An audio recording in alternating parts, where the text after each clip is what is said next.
Selanjutnya kita akan bersama-sama menyimak tausiah yang akan secara langsung disampaikan oleh yang kami hormati Gus Muwafiq. Kami silakan.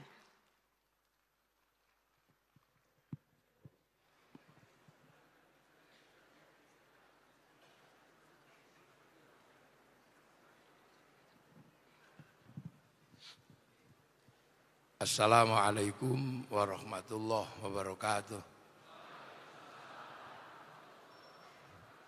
Salam sejahtera buat kita semua. Yang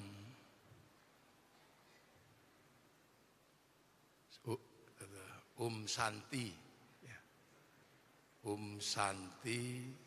Santi, Sampurasun. Bismillahirrahmanirrahim. Bismillah, alhamdulillah, wassalatu wassalamu ala rasulillah Sayyidina Muhammad ibn Abdillah wa ala alihi wa sahbihi wa mawalah. La hawla wa la quwata illa billah. Yang saya hormati Bapak Gubernur Jawa Barat Kang Deddy Mulyadi, yang saya hormati Pak Budi Waseso, dan yang saya hormati seluruh yang tadi sudah dihormati sama Pak Budi Waseso. Saya nggak hafal keseluruhan. Karena Pak Budi Waseso tadi menyampaikan pantun, saya juga mau menyampaikan pantun. Tapi pakai bahasa Jawa karena saya orang Jogja. Jadi manuk glatik cucuke abang, habis dilantik terus berjuang. Jangan sampai manuk glatik cucuke biru, bar dilantik terus turu. Ini alhamdulillah sebenarnya pelantikan pramuka, pelantikan Basnas, dan pelantikan DKM Al-Jabar, ini semua terjadi tidak lain adalah karena kita ini manusia. Jadi karena kita ini manusia maka banyak sekali acaranya. Jadi penghuni bumi ini kan banyak, nggak cuman manusia. Tapi yang paling ribet itu cuman manusia. Jadi jangan dikira penghuni bumi itu cuma manusia. Ada jin, ada malaikat, ada yang tumbuh, ada yang bertelur, ada yang beranak. Tapi yang paling ribet itu manusia. Sapi itu nggak terlalu ribet. Kambing juga nggak terlalu ribet. Tapi yang paling ribet itu adalah manusia. Karena apa? Karena manusia ini panitia di bumi ini. Jadi panitia bumi itu ya manusia ini, yang dipasrahi oleh Allah untuk jadi panitia. Inni ja'ilun fil ardi khalifah. Aku ciptakan manusia ini untuk jadi pemimpin. Kalau dalam bahasa sekarang mungkin ya panitia lah. Nah, karena manusia ini jadi panitia, makanya manusia ini yang paling ribet, semua diurus. Sapi diurus. Bahkan ada yang ngurus kutu, ada yang ngurus. Ada yang manusia seumur-umur cuman ngurus burung kenari, ada. Ada manusia yang seumur-umur cuman ngurus batu, ada. Ada yang seumur-umur cuman ngurus kodok, ada. Jadi makanya di seluruh dunia ini ada yang ngurus, dan semua yang ngurus manusia. Ada yang ngurus hutan, ada yang ngurus gunung. Makanya jangan heran kalau kemudian di dunia ini semuanya ada yang ngurus, karena manusia itu memang tugasnya ngurus. Dan kadang kita enggak bayangin Makanya ada profesor ahli lumut, ada yang profesor khusus ahli kurap, ada profesor yang khusus, nggih monggo Kang Dedi mau zoom gitu. Jadi makanya di dunia ini semua ada yang ngurus. Dan manusia ini paling dinamis. Di dunia ini yang paling dinamis adalah manusia. Kita bisa melihat betapa manusia ini sangat dinamis. Di zaman Nabi Adam, ketika manusia baru belajar menghuni bumi, ngubur orang aja nggak bisa. Diceritakan Qabil setelah membunuh Habil, cara ngubur orang aja belum bisa. Setelah orang mati itu mau diapain, itu belum bisa. Sekarang belum lahir sudah bisa dibunuh. Manusia itu dinamis. Zaman Nabi Nuh, zaman Nabi Idris, manusia baru belajar pakai baju. Makanya Nabi Idris dikenal sebagai penjahit karena baru belajar pakai baju. Zaman Nabi Nuh, ada banjir besar, sebagian besar mati. Karena apa? Kapal baru satu. Pengalaman itu membuat manusia belajar bikin kapal. Makanya sekarang pabrik kapal di mana-mana. Maka seandainya banjir besar itu terjadi dan air bisa dinaiki kapal, mungkin manusia nggak punah karena pabrik kapal banyak. Manusia dinamis. Makanya seandainya dunia ini dulu diserahkan kepada malaikat, mungkin dunia ini sepi. Karena malaikat itu nggak nikah. Jadi nggak ada pesta, nggak ada sewa son, nggak ada sewa tenda, dan nggak ada kondangan. Atau seandainya dulu itu dunia ini diserahkan kepada jin atau iblis, mungkin dunianya jadi serem, hantu tok gitu. Untung diserahkan ke manusia, jadinya dinamis. Zaman Nabi Ibrahim atau Abraham, ada wabah namanya wabah nyamuk. Semua manusia mati karena digigit nyamuk. Pengalaman itu membuat manusia jadi dinamis. Menjadi berkembang, makanya banyak sekali pabrik obatnya nyamuk sekarang. Makanya sekarang kalau nyamuk datang ke manusia disemprot langsung mati. Zaman Nabi Sulaiman, kita masih tahu sejarahnya. Ketika membangun bangunan-bangunan besar, jin berperan untuk membantu pembangunan zaman Nabi Sulaiman. Tapi ngurus jin itu ribet. Makanannya pakai bunga yang aneh-aneh, pakai kambing yang warnanya warna-warni, ngurus jin itu susah. Akhirnya manusia karena pengalaman biar nggak susah ngurus jin, bikin keren sekarang, bikin bulldozer yang ngurusnya lebih gampang, pakai solar udah beres. Maka jin-jin yang seperti itu pensiun sekarang, udah nggak punya kerjaan. Zaman Nabi Sulaiman, orang jatuh cinta antara Nabi Sulaiman sama Ratu Balkis, itu yang ngatur adalah jin, karena tempatnya jauh. Makanya sampai beberapa tahun yang lalu, cinta masih banyak di kampung-kampung melibatkan jin. Datang ke pohon besar, terus kemudian pakai menyan, terus jinnya di pasweti, di Jawa misalnya, sunama tekaji ajiku jaran goyang tak goyang-goyang. Itu jin masih mau melibatkan diri. Sekarang jin yang ngurusi cinta pensiun. Karena cinta tumbuh bersama Avanza. Atau bersama Pajero. Manusia berkembang. Dinamis manusia itu.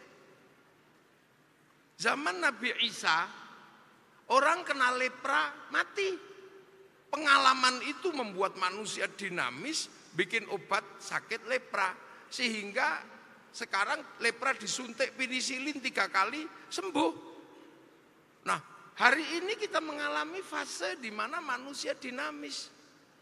30 tahun yang lalu, kita masih disatukan oleh satu media.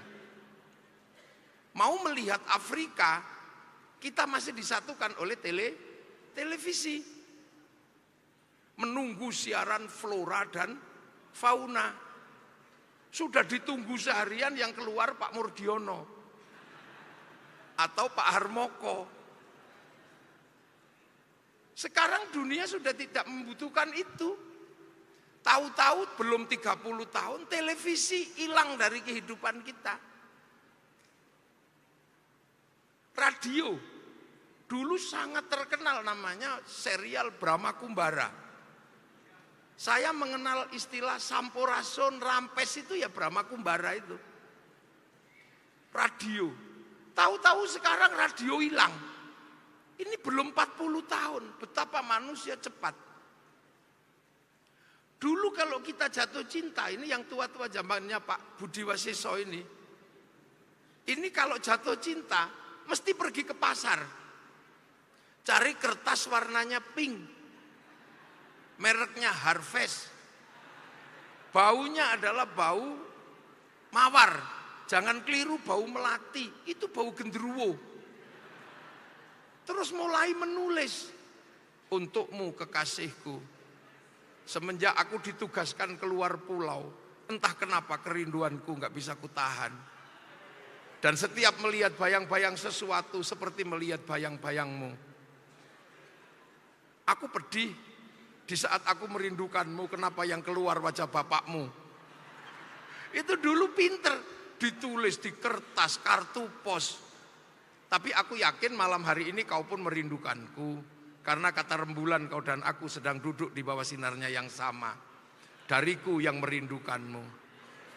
Itu dulu. Belum 30 tahun yang lalu. Terus kemudian cendrawasih burung irian. Terima kasih dan cukup sekian. 4 kali 4, 16. Sempat tidak sempat harap dibalas. Terus kemudian ambil perangko, dijilat, tempelkan. Ini belum 40 tahun, tiba-tiba surat cinta hilang. Yang sudah terlanjur ngumpulin filateli, nggak laku. Pak Pos nggak ketemu lagi. Sampai dulu ada lagu Pak Pos itu sekarang nggak ada. Cepetnya luar biasa, koran hilang, apa-apa hilang. Jadi jangan dikira manusia itu nggak dinamis. Makanya tidak salah Tuhan ketika menyerahkan dunia ini dipasrahkan pada manusia. Saya ini di kampung sering didatangi dulu itu. Orang pengen sakti, terutama anak-anak muda yang agak sedikit galak itu. Minta doa. Kiai, mohon saya didoakan biar kalau saya nempiling orang, ini langsung pingsan. Maka ada pukulan sakti itu. Tangan kanan rumah sakit, tangan kiri kuburan itu. Ini sudah 3 tahun ini nggak ada yang datang. Apa saya yang kurang sakti atau gimana? Ternyata dunia berubah. Saya tanya, kenapa kamu nggak minta ilmu itu lagi? Waduh Kiai, ilmu itu bikin miskin. Loh kok bikin miskin? Sekarang nempiling orang itu 60 juta. Peraturan berubah. Mungkin malaikat juga ada yang pusing sekarang. Malaikat yang nunggu bayi lahir itu pusing. Jatah ditunggunya keluar hari Jumat, hari Rebo sudah dikeluarkan. Jadi manusia ini dari awal ini dinamis. Karena apa? Karena pengurus. Makanya manusia itu kalau kita merenung sebenarnya, kadang kita mesti bersyukur, ya Allah alhamdulillah kita lahir sebagai manusia. Coba kita lahir sebagai kambing gitu. Ada orang kawin mati, ada orang mati juga mati. Ada kambing guling mati. Digemukkan, pasrahkan sama tukang sate. Atau kita lahir sebagai garangan, itu susah kita. Jadi untung kita lahir sebagai manusia. Dan manusia ini adalah faktor penggerak dunia. Makanya jangan heran, dunia ini bergerak karena manusia. Ini yang harus makanya jangan jauh-jauh manusia ini, mikirin manusia, jangan jauh. Karena dunia ini digerakkan oleh manusia. Coba makanya kadang sekali-sekali misalnya Pemuda Jawa Barat, Kang Dedi itu, bikinlah patung. Dulu kan waktu di Purwakarta dimarahi sama FPI. Karena bikin patung, padahal manusia itu sebenarnya butuh patung. Untuk menghitung apa yang sudah terjadi dengan manusia. Misalnya kalau manusia berdiri kita hitung. Dunia yang bergerak karena manusia. Dari kepala manusia, ini sudah lahirlah ribuan pabrik topi. Asetnya triliunan ini kepala manusia ini. Dari topi koboi, dari topi peci kayak gini, peci putih, sampai udeng kayak gitu. Ini triliunan. Dari yang botak misalnya, melahirkan pabrik penumbuh rambut. Triliunan asetnya, ini bergerak semua. Rambut manusia menghasilkan apa? Pabrik sampo.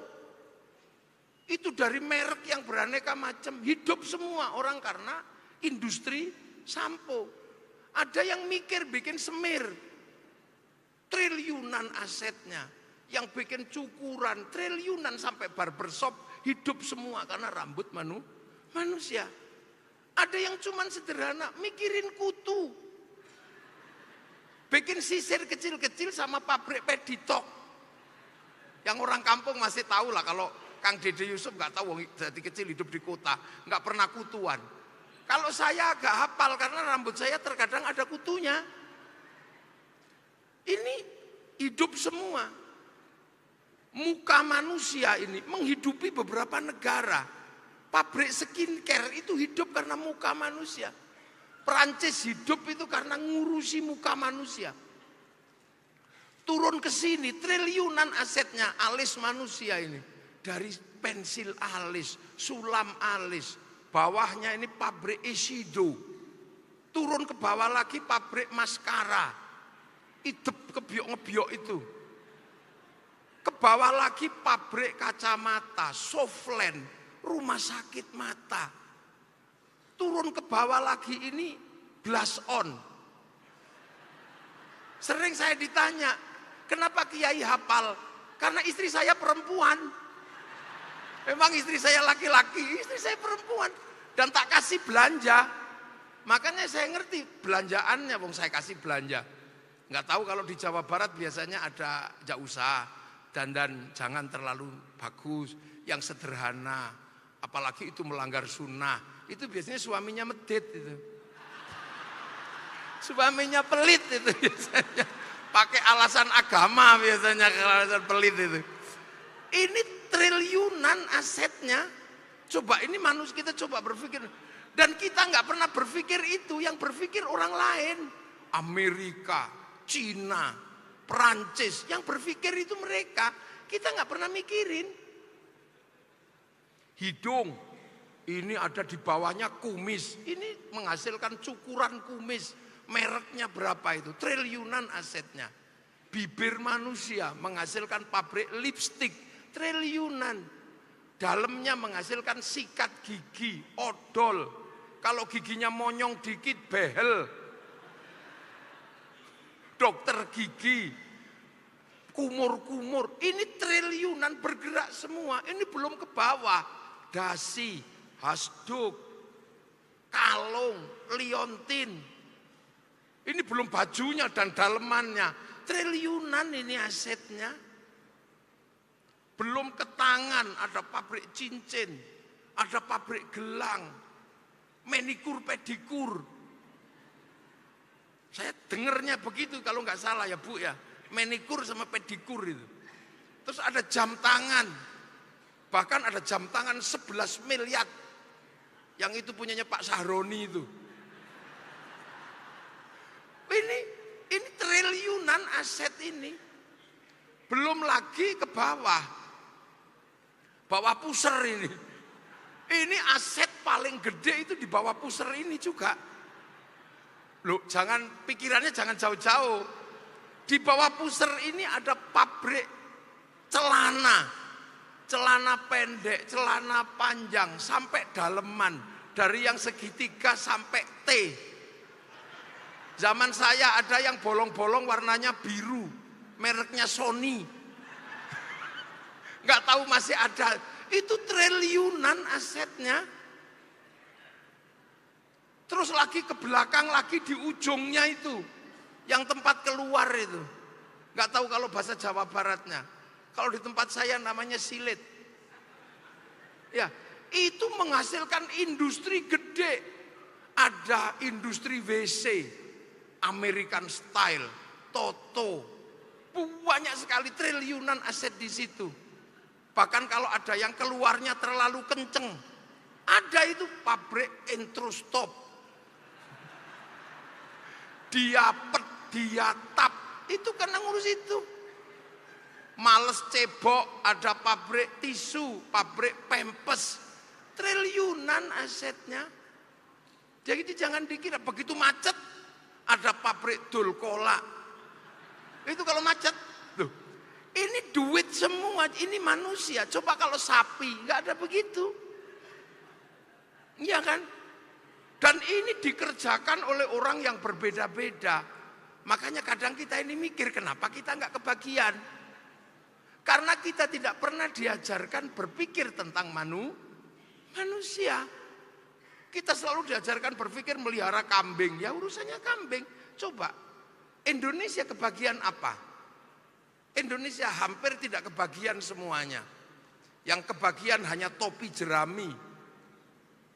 Enggak kebagian. Yang mikir ini ada orang Amerika, orang Prancis, orang Inggris.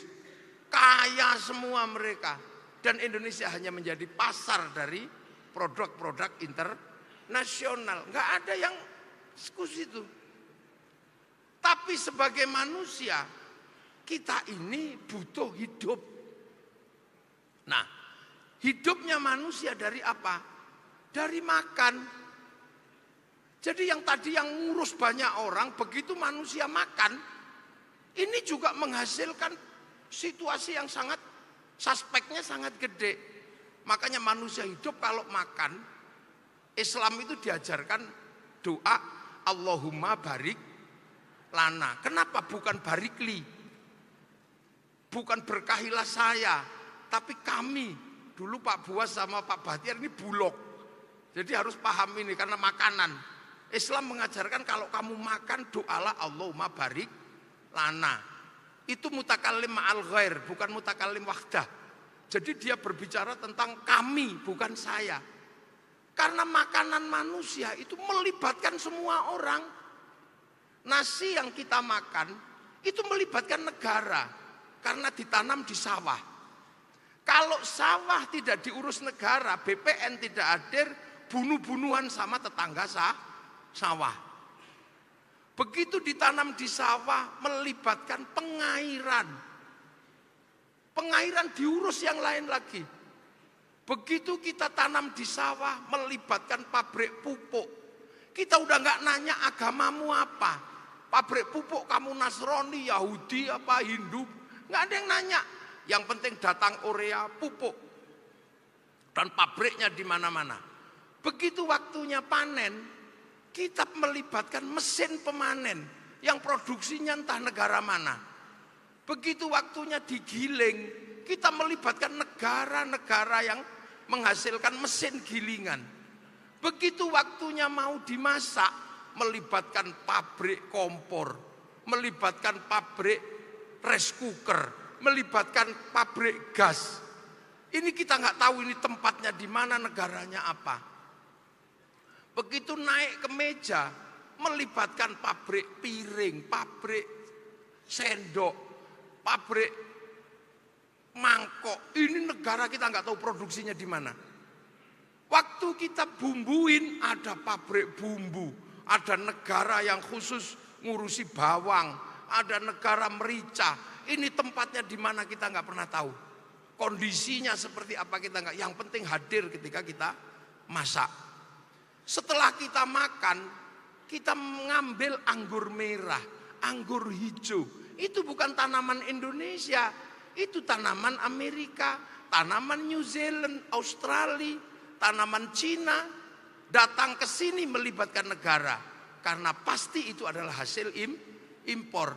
Berarti ada menteri perdagangan, berarti ada eksportir importir, berarti ada bill of lading, letter of intent, berarti ada jaminan obligasi yang berpusat di bank devisa New York, punyanya Rothschild Rockefeller, pengusaha Yahudi. Ayo. Nah itulah makanya makan itu manusia nggak bisa sendiri. Manusia ini holistik. Makanya kemudian ada Basnas, ini ngurus bagaimana makanan manusia. Makanya Basnas kalau berpikir tentang makanan, jangan kemudian sekali-sekali melupakan barik lana. Jangan dikit-dikit kafir, jangan dikit-dikit musyrik, itu jangan. Karena makanan itu melibatkan lintas agama, lintas negara. Jangan. Nah, manusia yang seperti ini menjadi landasan dan catatan bahwa mari kita berpikir bahwa hidup itu tidak sendiri. Hidup itu bersama, membangun kebersamaan.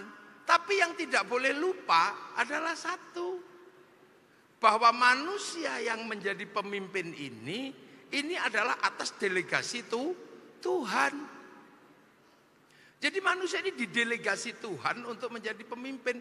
Makanya dikasih bekal yang paling komplit di antara makhluk yang lain.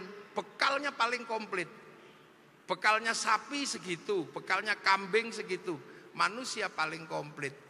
Karena dipersiapkan Tuhan untuk menjadi panitia. Dan Tuhan berjanji, Allah, kamu akan pulang. Kamu pulang kemana? Ya kembali ke kampung halamanmu di sana. Karena manusia itu bukan penduduk sini. Makanya orang Nasrani juga menyebut akan kembali pada Allah Bapa di surga. Orang Yahudi menyebut kepada Yahweh, kembali pada Yahweh di surga. Orang Hindu kepada Sang Hyang Widiwasa di Swarga Loka. Orang Buddha kembali pada Sang Buddha di Nirwana. Orang Islam innalillahi wa inna ilaihi raji'un. Lah itu tugasnya DKM untuk ngurusi itu. Karena DKM ini ngurusi masjid. Masjid itu apa sesungguhnya? Masjid itu pemancar yang ditaruh Allah di bumi. Agar manusia tidak kehilangan sinyal ketika nanti kembali berhubungan dengan langit. Karena di langit ini ada sinyal besar, ada cloud besar, di mana manusia ketika diturunkan di sini, di langit ketujuh sana, dicatat dulu di cloud langit. Cloud yang sangat luar biasa. Orang Yahudi menyebut tabut Sulaiman, orang Yunani menyebut kotak Pandora, orang Jepang menyebut kantong Doraemon, pusat segala data. Orang Islam menyebut Lauhil Mahfud. Lauhil Mahfud ini kan pusat data, di mana manusia sebelum turun ke sini diregistrasi di situ dulu. Disebut alastu birobbikum. Kamu nanti kalau sampai sana, sampai di tempatmu yang baru, ingat nggak kalau aku ini Tuhanmu? Manusia jawab, qalu bala syahidna. Iya ya Allah, aku jadi saksi engkau adalah Allah. Makanya kemudian manusia diturunkan ke sini dikasih paketan. Paket rezekinya segini, paket nyawanya segini, jodohnya ini dikasih paketan. Kalau tiba-tiba paketannya habis, ya kick, itu selesai. Nah, makanya karena manusia diturunkan di sini, manusia ini kan galaksi satu. Nah manusia kampung halamannya itu galaksi ketujuh, langit ketujuh. Kita nggak tahu itu langit ketujuh itu batasnya sampai di mana jauhnya. Karena galaksi satu menuju galaksi dua itu melewati black hole, lubang hitam yang kita nggak tahu itu batasnya di mana. lubang hitam itu, nggak tahu. Makanya agar manusia tidak kehilangan sinyal dari sana, maka Allah bikin sinyal di bumi, pemancar di bumi. Pemancar itu yang disebut inna awwala baiti wudi'a lin-nasi lalladzi bi Bakkah mubarakah. Aku bangunkan sebuah rumah pertama kali untuk ibadah, kata Allah. Itu ada di Makkah sana. Inilah yang kemudian sempat hilang sinyal ini, pemancar ini. Makanya Nabi Ibrahim ketika jadi nabi, manusia menganggap bahwa dirinya Tuhan. Dia cari sinyal ini, pemancar ini. Pemancar inilah yang kemudian menghasilkan doa besar Nabi Ibrahim. Rabbana inni askantu min dzurriyyati biwadin ghairi dzi zar'in 'inda baitikal muharram. Rabbana liyuqimus sholata faj'al afidatan minan nasi tahwi ilaihim warzuqhum minas tsamarati la'allahum yashkurun. Aku titipkan anak cucuku, kata Nabi Ibrahim, di tempatmu Tuhan, semoga kuat hatinya, mau sholat, dicintai orang dan mendapatkan rizki. Akhirnya karena Nabi Ibrahim menemukan sinyal itu, pemancar itu dibangun ulang. Dibangun ulang itu Ka'bah itu. Dan bekas kaki Nabi Ibrahim menghasilkan pemancar baru yang disebut Maqam Ibrahim. Dan dari situ kemudian sinyal ini berkembang karena Nabi Ibrahim punya anak dua, satu Ishak, satu Ismail. Dari Ishak ini melahirkan Yakub, dari Yakub melahirkan Israel yang kemudian dikenal dengan nama Bani Israel yang bergerak ke barat, Yahudi dan Nasrani, membangun peradaban di barat. Dari Ismail melahirkan Nabi Muhammad. Nah, kebetulan sampean ini garisnya Nabi Muhammad. Maka kemudian Islam sinyal ini digeser ke beberapa negara. Maka di setiap negara muslim membangun sinyalnya masing-masing, bikin pemancar. Yang Jawa Barat bangun Al-Jabar. Ini pemancar sini, tapi harus terhubung dengan pemancar yang ada di Makkah. Makanya sampean nggak boleh menghadap ke timur, harus ngadep ke barat sana, mustaqbilal kiblati, ngadep ke sana. Sinyalnya nggak boleh hilang. Makanya kita hanya diperintah, fawalli wajhaka syatrul masjidil haram, arahkan wajahmu kepada Masjidil Haram, karena ini sambung sinyal dan nggak boleh hilang sinyal itu. Karena yang menemukan, yang bangun sinyal adalah Nabi Ibrahim, maka Allahumma sholli ala sayyidina Muhammad kama shollaita ala sayyidina Ibrahim wa ala ali sayyidina Ibrahim. Nah, sinyal-sinyal ini tugasnya panjenengan yang selalu mengingatkan manusia ini akan pulang. Ini tugasnya DKM. Itu yang ngurusi makanannya biar Basnas. Nah, pramuka ini ngurusi apa? Kan gitu. Ngurusi bagaimana manusia membangun kebangsaannya, membangun kenegaraannya dari tingkat paling dasar, karena akhirnya manusia setelah dari proses yang panjang bersepakat untuk membangun negara. Semua dari bersuku-suku, berbangsa-bangsa, akhirnya ada kesepakatan besar bangun negara. Karena kebetulan Nabi Muhammad lahir 571, itu saat manusia sudah mulai bernegara. 571 Nabi lahir, di Jawa Barat sudah ada kerajaan Tarumanegara tahun 400. Di ujung kulon 350 sudah ada kerajaan Salokanegara. Di Galuh bagian selatan tahun 450 sudah berdiri kerajaan Galuh di Ciamis sana.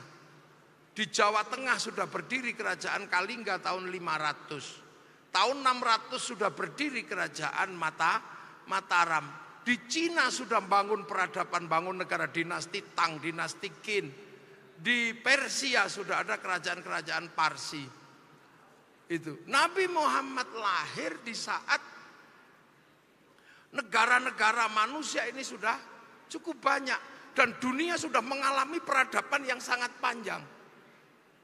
Makanya ketika Nabi Muhammad lahir dalam situasi di mana semua manusia sudah bernegara, maka Allah hanya memberikan sumpah, wattini wazaitun wa turi sinina wa hadzal baladil amin.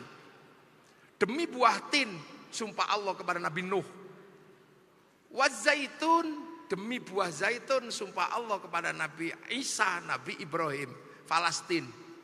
Wa turi sinin, demi gunung Tursina, sumpah Allah kepada Nabi Musa. Tapi sumpah Allah pada Nabi Muhammad apa?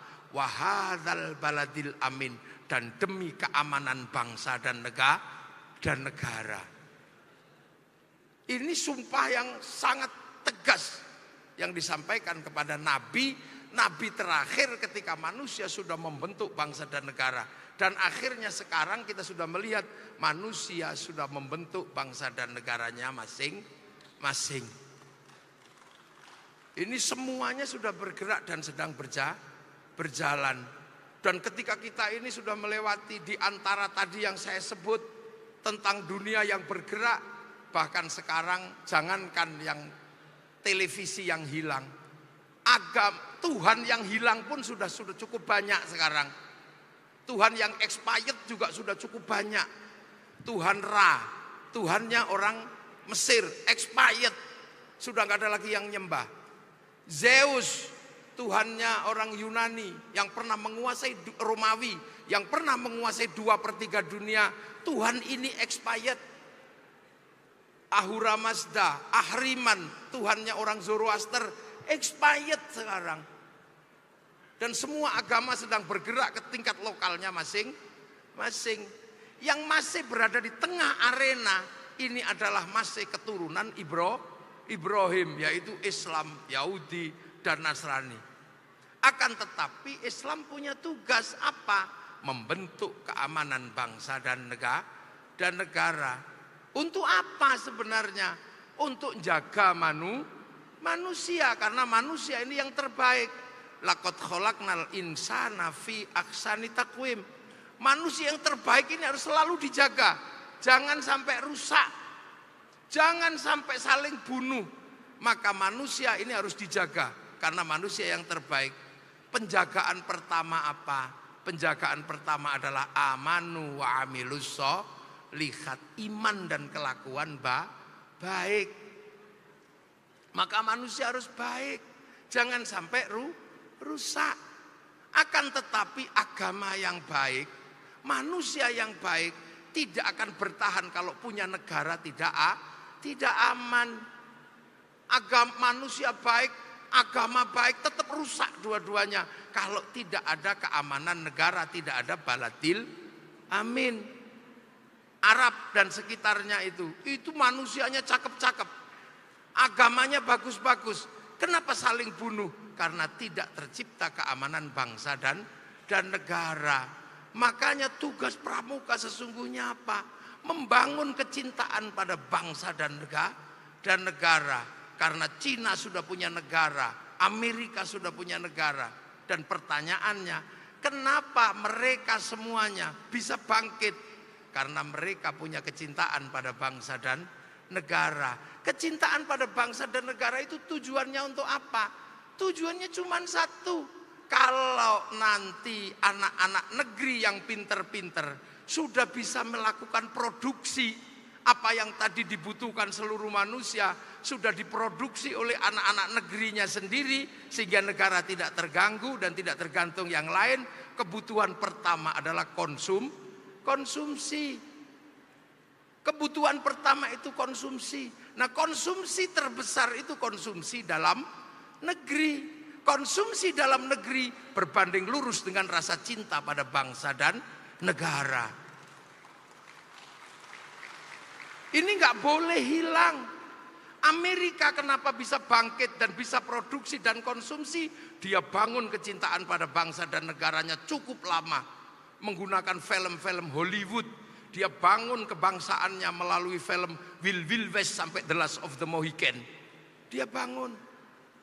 Ketika dia gagal di Vietnam, bangsanya nggak boleh malu. Dia bikin Rainbow 1 sampai 6. Ketika mereka ditekan secara spiritual oleh Cina, dia bikin American Shaolin, American Kung Fu. Ditekan oleh Jepang, dia nggak boleh malu, bikin American Samurai, American Ninja. Bahkan samurai terakhir dari Amerika namanya Tom Cruise dalam film The Last Samurai. Dia bangun kebangsaannya. Coba Cina kenapa bisa bangkit? Dia bangun kebangsaannya. Melalui apa? Film-film yang dari dulu diajarkan. Mulai dari ular putih sampai ular hijau. Mulai dari Wung Fei Hung sampai Sun Gokong. Itu. Bahkan Cina lebih ekstrim. Kalau ternyata peradaban manusia diganggu oleh Tuhan, dia akan lawan Tuhan kalau Cina. Tuhan ngelarang judi, dia bikin dewa judi. Tuhan ngelarang mabuk, dia bikin dewa mabuk. Kalau Tuhan sudah terlalu berkuasa, dinaiki Sun Gokong sampai Tuhan yang ngungsi. Itu Cina. Orang manusia. Kenapa Jepang bisa bangkit? Kebangsaannya dibangun dari semangat Bushido. Karena politik dumping lebih berat daripada kita. Pasar dalam negeri lebih mahal daripada pasar luar negeri. Kalau tidak dibangun kebangsaannya, itu nggak jalan. Maka dia jelaskan mulai dari Oshin sampai film-film Bushido dia bangun. Terakhir dia bikin kebangsaan anak-anak menggunakan film Samurai X dengan tokohnya Rurouni Kenshin. Duh, habis itu dia jual semua. Ini bangsa.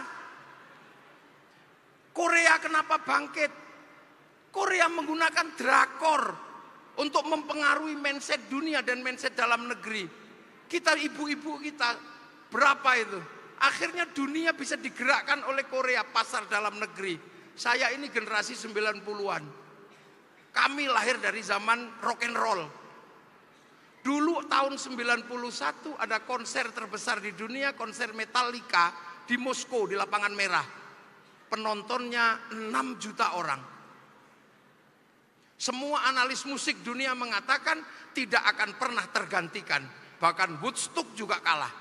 Tapi apa yang terjadi di era daring kemarin diajar habis sama BTS. Punyanya Korea.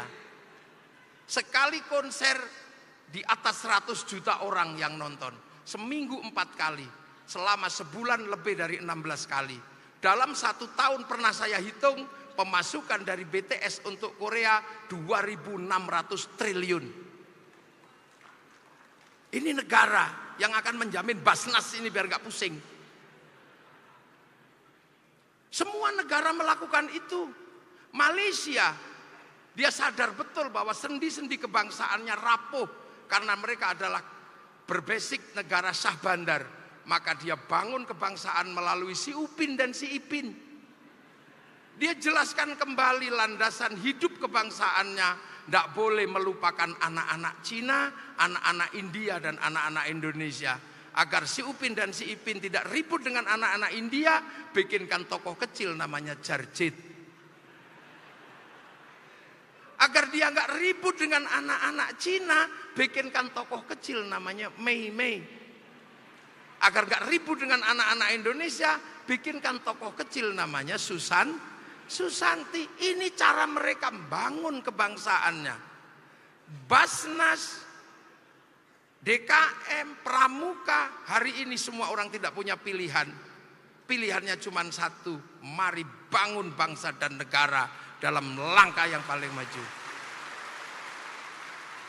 Karena jaminan manusia hidup tidak lain dan tidak bukan. Maka sudah betul nenek moyang kita meletakkan dasar berbangsa ini berlandaskan ketuhanan. Maka Pancasila ini adalah pilihan paling cerdas dari pendirian bangsa Indonesia. Pertama ketuhanan. Kita tidak pernah mengingkari Tuhan. Bangsa ini adalah bangsa yang selalu meletakkan Tuhan yang tertinggi. Dari kasta Brahmana Tuhan tertinggi. Sampai sekarang agama tetap tertinggi. Coba, saya bisa ngomong panjang sendiri di sini. Kenapa? Karena dianggap saya ngerti agama. Agama tetap tertinggi. Yang lain tadi berdiri, saya duduk. Itu penghargaan yang luar biasa kepada agama. Bukan kepada saya, tapi kepada agama. Apakah kemudian ketika orang mati di sini mau meninggalkan doa dari ini, mudin? Walaupun mudinnya itu doanya nggak jelas. Bismillahirrahmanirrahim. Alhamdulillah. Tetap aja butuh Tuhan ketika mau lahir mengundang tokoh agama. Walaupun itu bentuknya jelek, duitnya nggak banyak, tapi tetap menghadirkan. Pak Budi Waseso, ada keluarganya meninggal, tetap tahlilan, tetap memberikan doa. Artinya di sini Tuhan tetap yang tertinggi. Dan setelah urusan Tuhan, urusan berikutnya adalah urusan manusia. Makanya kemanusiaan ini setelah Tuhan. Manusia nggak bisa hidup tanpa persatuan. Bahkan agama pun nggak bisa berdiri tanpa bersatu. Saya sholat ini berusus pada Tuhan, tapi sholat itu nutup aurat. Tutup aurat ini urusannya pabrik kain. Kebetulan pemilik pabrik kainnya itu Cina. Makanya kiai tidak boleh ribut sama Cina. Cinanya pergi, telanjang, kita nggak punya sarung. Duh, ayo coba bikin keran wudhu DKM. Itu yang bikin keran wudhu Sanyo itu bukan orang Islam. Pergi haji kita pakai bank. Kalau nggak ada bank kita nggak bisa pergi haji. Maka jangan dikit-dikit mengharamkan bank. Kalau banknya haram kita nggak boleh pakai duit karena duit itu produksi bank. Pergi haji yang ngurus Yahudi karena pesawat Boeing Airbus saham terbesarnya adalah orang Yahudi Nasrani. Bunuh Yahudi semua. Renang kita dari Pelabuhan Ratu. Ini agama pun nggak bisa berdiri sendiri. Makanya Rasulullah menyatakan mayyuridillahu bihi khairan yufaqihu fiddin. Siapa yang dikehendaki menjadi baik oleh Allah dikasih ngerti urusan agama. Khaironnya nakiroh maknanya khairon kamilan, kebaikan yang sempurna. Baik yang sempurna bukan milik manusia, itu milik Allah. Ini pengajian ini saya di sini baik apa enggak kira-kira? Kalau saya ini baik, maka kebaikan saya enggak akan pernah ada kalau enggak diundang sama Kang Dedi. Saya enggak akan baik di sini kalau enggak ada Kang Dedi yang undang saya. Makanya kalau gitu baik saya apa baik Kang Dedi? Ya enggak bisa kalau baik Kang Dedi, saya enggak datang Kang Dedi juga jelek. Loh, ini baru dua udah ribut kita. Belum lagi kalau yang di sini ikut-ikutan, ya kami, ya sampean kelihatan baik, Kang Dedi kelihatan baik karena kami mau datang. Coba kalau nggak ada yang datang di sini, ini cek sound. Ini baik nggak pernah berdiri sendiri, maka orang baik jangan pernah merasa paling baik karena baik itu bareng-bareng. Manusia butuh persatuan, tapi persatuan butuh sesuatu yang paling dasar. Apa? Kesetaraan, menghargai perbedaan suku, bangsa, agama. Makanya landasan persatuan yang dipilih adalah kerakyatan. Apa kerakyatan? Kerakyatan adalah perintah Nabi. Kalau kamu hidup berbeda suku, beda bangsa, agama, hiduplah yang rukun saling bertanggung jawab. Kullukum ra'in wa kullukum mas'ulun an ra'iyatih. Kalian semua adalah para pemimpin yang hidup harus saling bertanggung jawab. Kalimat ro'iyah inilah yang dipilih oleh nenek moyang kita untuk menyatukan perbedaan suku, bangsa, agama. Sehingga ro'iyah dipilih menjadi bagian dari landasan hidup bersama yang sekarang kita kenal dengan istilah rakyat. Jadi rakyat adalah hidup berbeda suku, bangsa, agama, saling tanggung jawab. Kita bukan people. Kalau people kita vox populi, vox dei, suara mayoritas, suara Tuhan. Begitu kita mayoritas, diktator mayoritas. Makanya khilafah dan ikhwanul muslimin gak cocok hidup di negeri ro'iyah Indonesia. Kita bukan komunis, komunis itu proletar. Begitu proletar ini kuat, diktator proletariat. Kita ro'iyah, rakyat setara. Yang tadinya Indonesia itu ada raja, hamba, kawulo, gusti. Ketika ikut ro'iyah semua setara. Yang tadinya kawulo di Jawa bisa pidato kulo. Yang tadinya hamba sahaya nggak punya hak apapun bisa berdiri pidato setara dengan saya. Yang orang Sunda tadinya abdi nggak punya hak konstitusi bahkan nggak punya kemerdekaan bisa setara pidato abdi mah. Apalagi aing mah, makanya muncul Bapak Aing gitu. Loh, coba kalau kita masih mengikuti itu, Kang Deddy nggak bisa jadi gubernur. Turunan siapa? Anak siapa? Ini bebas, Indonesia setara semua. Mau jadi bupati, tinggal daftar. Keturunan siapa? Nggak peduli. Yang penting daftar. Mau jadi DPR, daftar. Mau jadi gubernur, daftar. Cari teman sebanyak-banyaknya. Syukur-syukur kalau gak dapat teman, beli. Kalau punya duit, kalau enggak ya cari teman sebanyak-banyaknya. Makanya luar biasa ada fenomena di mana ada seorang pemimpin yang tumbuh bersama rakyat dan itu dimiliki oleh Jawa Barat, namanya Kang Deddy Mulyadi. Ini fenomena baru ini. Makanya saya tetap hormat sama Kang Deddy. Tapi ya karena ini jadi kurus. Dulu saya pertama kali ketemu tahun sekitar 2000 sebelum Covid ya Kang ya, itu masih gemuk. Ya, dan mungkin juga karena masih banyak berpikir tentang siapa pendampingnya kan mungkin juga. Ya, karena rindu itu berat. Kita tahu. Ya kan ujian manusia turun ke bumi pertama kali kan ujian rindu. Nabi Adam dan Siti Hawa dipisah 300 tahun itu dalam keadaan rindu. Jadi penyakit paling berat di dunia itu penyakit rindu. Ya, sakit gigi disuntik sembuh, sakit udun disuntik sembuh. Tapi kalau rindu berat itu, makan nggak enak, tidur nggak enak, juga nggak keluar, itu rindu. Saya doakan Kang Deddy secepatnya menemukan pelabuhan rindunya. Nah, itu kerakyatan. Tapi ingat, orang tidak akan bisa menghargai orang lain. Orang tidak akan menerima perbedaan kalau hatinya tidak jernih. Butuh hati yang jernih, hati yang bersih, penuh nilai ketuhanan.